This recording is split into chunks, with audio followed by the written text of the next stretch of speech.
सबसे पहले तो पवित्र माह रमजान की मैं आपके द्वारा अपने सब मुस्लिम भाइयों को बधाई शुभकामनाएं देता हूं। और आने वाले होली के त्योहार के ऊपर भी, होली का जो एक रंगों का त्योहार है, इसमें वो त्योहार को यही कहा जा सकता है कि सारे मतभेद मिटाकर सब लोग आपस में होली खेलते हैं। हर रंग जो है वो रंगों में लोग जो है हमारे जो है रंगे जाते हैं। उस होली के त्योहार की भी मेरे हिंदू भाइयों को बधाई शुभकामनाएं। रजौरी में जो असेंबली का चुनाव हुआ, उसके बाद मेरी मीडिया में जो पहली इंटरेक्शन है, और आप सब यहाँ पर आए मेरे निवेदन पर, मैं आपका आभारी हूँ और आपका बहुत बहुत धन्यवाद मैं करता हूँ।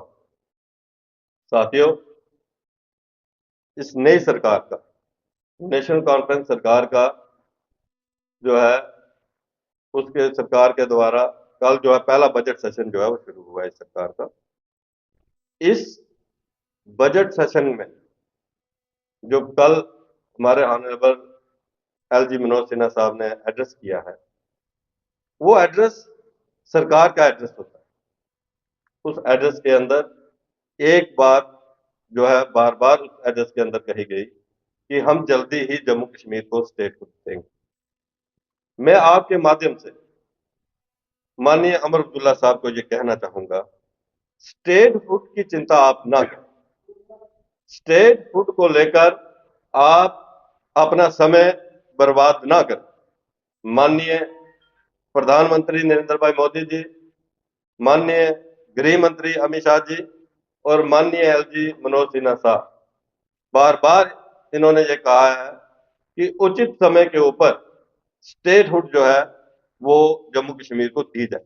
इसलिए अमर अब्दुल्ला साहब, आपको उसके ऊपर ना तो चिंता करनी चाहिए, ना नेशनल कॉन्फ्रेंस स्टेटहुड दे सकती है, ना ही नेशनल कॉन्फ्रेंस के घुटनों में इतनी ताकत है कि वो लड़कर स्टेटहुड ले सके।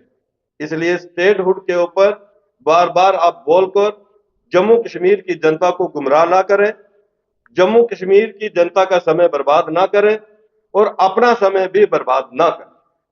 आप ये बताइए कि चुनावों के दौरान जो आपका मैनिफेस्टो था, आपकी जो कोलिशन गवर्नमेंट, जो कोलिशन में आपने कांग्रेस और नेशनल कॉन्फ्रेंस ने जो कोलिशन में चुनाव लड़ा, और आपका दो कांग्रेस और नेशनल कॉन्फ्रेंस का जो मैनिफेस्टो था, आप उस मैनिफेस्टो की बात करें। उसमें गरीबों को लेकर जो आपने चिंता जताई, आपने कहा कि हम 12 सिलेंडर गरीबों को मुफ्त देंगे। वो सिलेंडर कब मिलेंगे? 5 महीने होने जा रहे हैं सरकार को। हमें आशा है कि इस बजट सेशन के अंदर आप वो 12 सिलेंडर जो है गरीबों को मुफ्त बांटना शुरू करें। आपने कहा था, आपने कहा था कि 200 यूनिट बिजली के जम्मू कश्मीर की जनता को मुफ्त बिजली 200 यूनिट दी जाएगी। आज आंखें गाड़े जम्मू कश्मीर की जनता उन 200 यूनिट बिजली को देख रही। हुआ क्या? हुआ ये कि 200 यूनिट बिजली तो नहीं मिली, लेकिन क्या हुआ कि जिसका बिल 500 रुपया आ रहा था, उसका बिल 5,000 आना शुरू हो गया। कौन जवाब देगा? ये जवाबदेही हमारे जहां के राजौरी के पुंछ के जो लेजिस्लेटर हैं वो देंगे। सबसे ज्यादा बिलिंग की बात और चिंता राजौरी पुंछ की, और उसके अंदर भी राजौरी की। यहां पर एक त्राही त्राही जो है इस समय हो रही है। बिलिंग इतनी ज्यादा बढ़ चुकी है, कोई देखने वाला नहीं, कोई पूछने वाला नहीं। और 200 यूनिट की बात करके आपने बिल का बिलिंग इतनी बढ़ा दी है। ये अत्याचार, ये अत्याचार भारतीय जनता पार्टी बर्दाश्त नहीं कर। आपने कहा कि जो राशन मिल रहा है, मुफ्त राशन मिल रहा है, हम इसको डबल करें, 10 किलो राशन हम और आपका बढ़ाएंगे। आज जनता पूछ रही, 5 महीनों में अभी तक वो मुफ्त 10 किलो और जो राशन मिलना था वो राशन नहीं मिला है। वो कब मिलेगा उन गरीबों को जिनकी आस आपने जगा दी?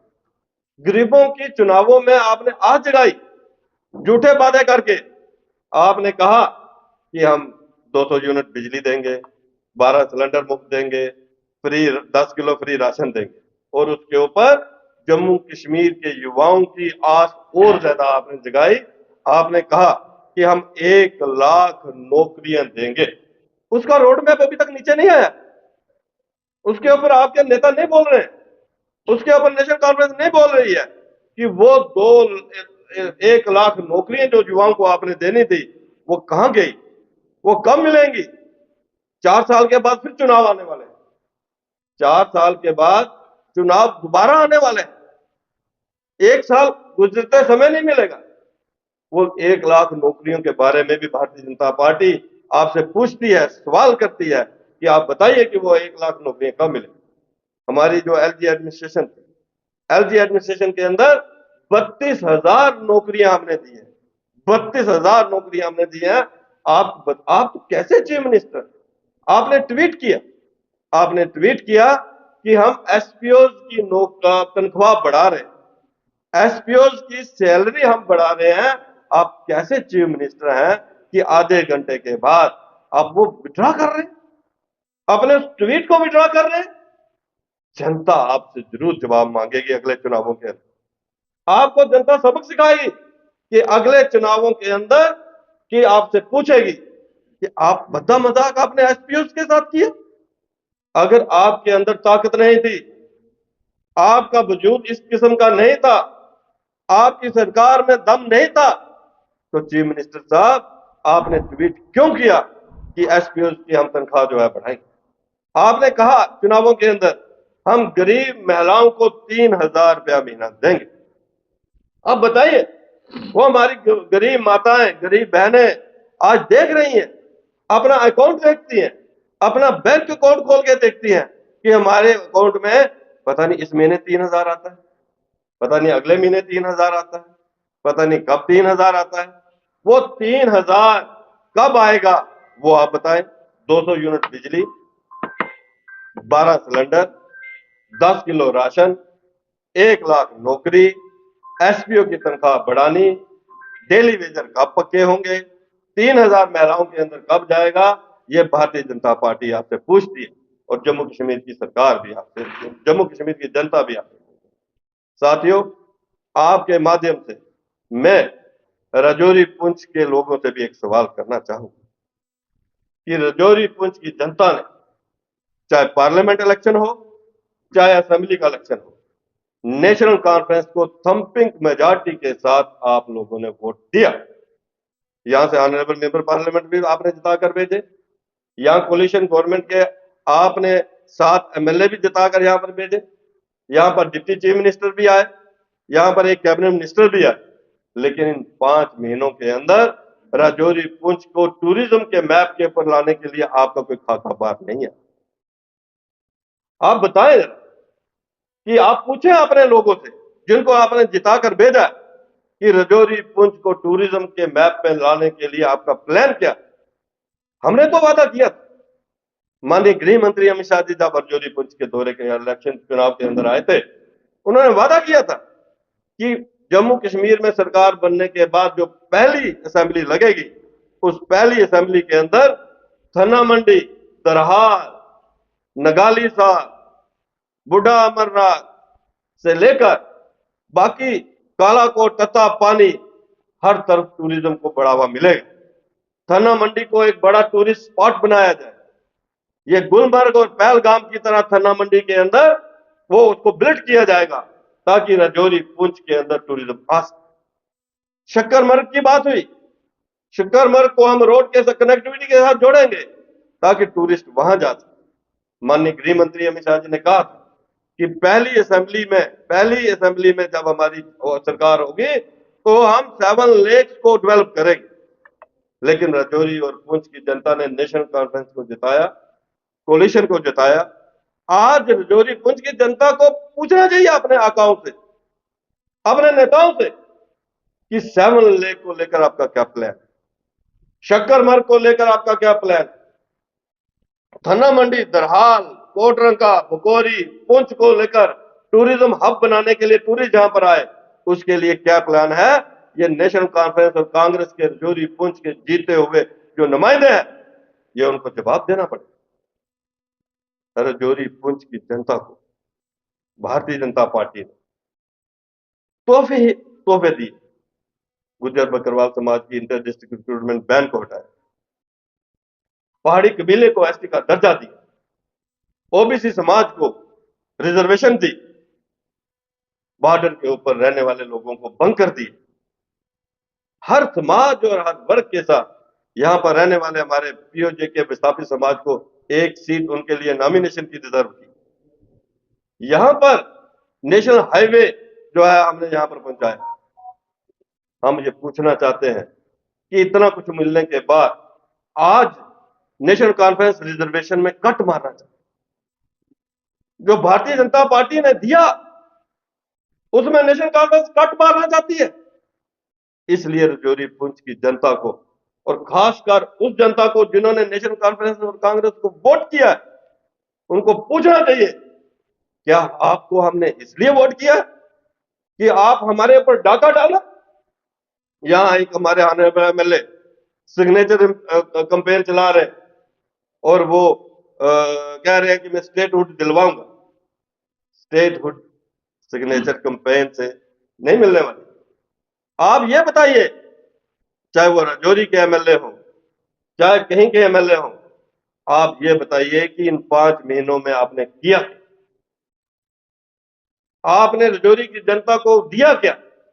सिर्फ गुमराह किया। जो यहां के सरपंचों ने ट्रांसफार्मर रखे, जो यहां के सरपंचों ने हैंडपंप रखे, आज आप उनका उद्घाटन करके अपनी वाई वाई ले रहे।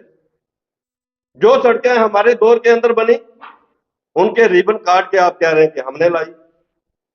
ख्योरा के अंदर मैं एक दिन देख रहा था, ऑनरेबल हमारे एमएलए साहब वहां रिबन काटने के बाद कह रहे थे कि ये ख्योरा की जनता मेरे पास आई थी और मैंने ये रोड जो है रखवाई है और आज मैं उद्घाटन कर रहा है।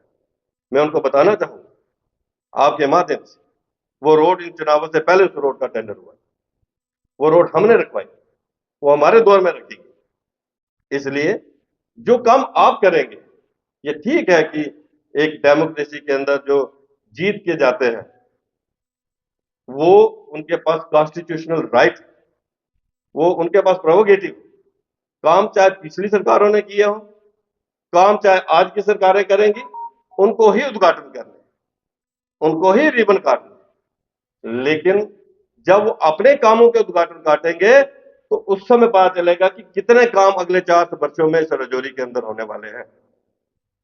यहां बटाला मांग के अंदर 16 करोड़ का ब्रिज मैंने लाया। रेगुलर ने उसमें एक प्रॉब्लम आ गई, रेगुलर हमने उसको पीछा किया।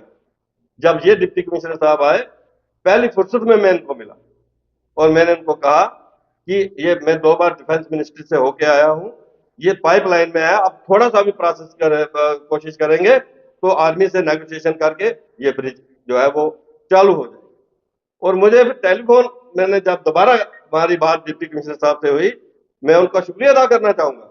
उन्होंने बड़ी मेहनत की और उनकी मेहनत का रिजल्ट ये हुआ कि उन्होंने कहा विभूत जी वो थ्रू हो गया है, नेगोशिएशन हो गई है, बड़ी जल्दी उस ब्रिज का काम चालू होने वाला।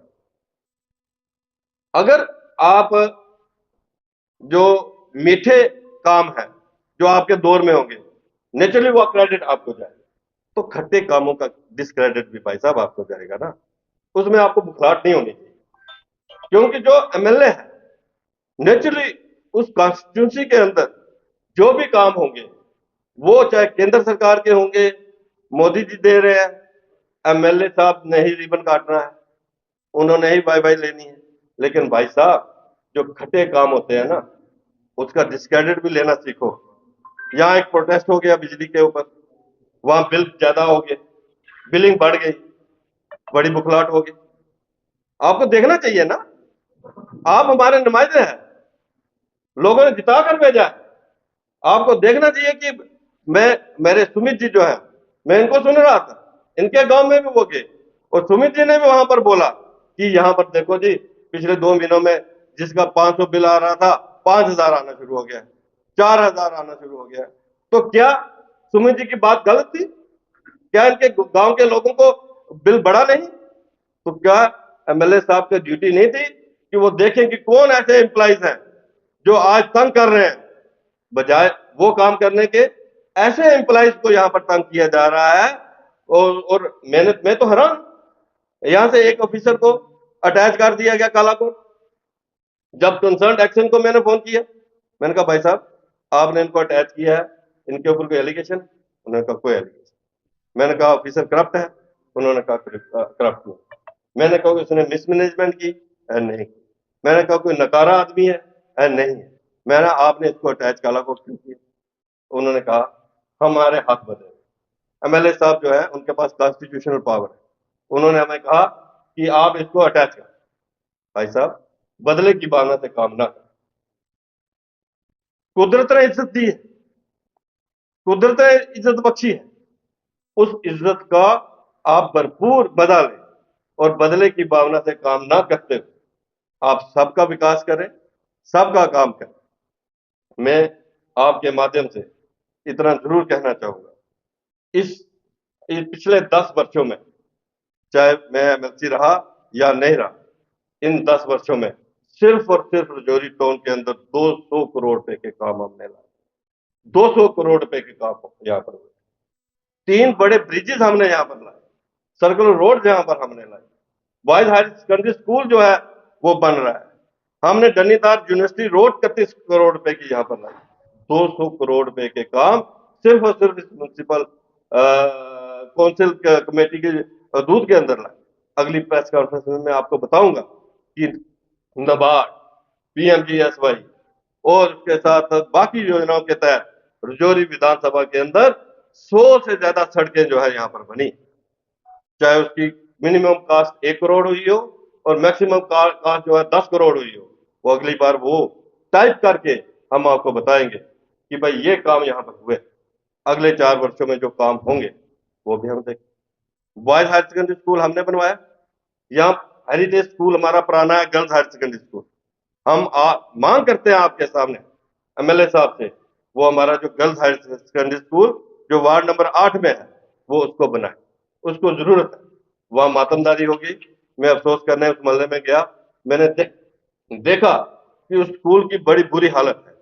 और मैं आपके माध्यम से उनसे ये कहना चाहूंगा, मांग करूंगा, क्योंकि हर एमएलए को चीफ मिनिस्टर साहब ने 30 करोड़ रुपया दिया। इस वर्ष हर एमएलए को 30 करोड़ रुपया दिया गया है।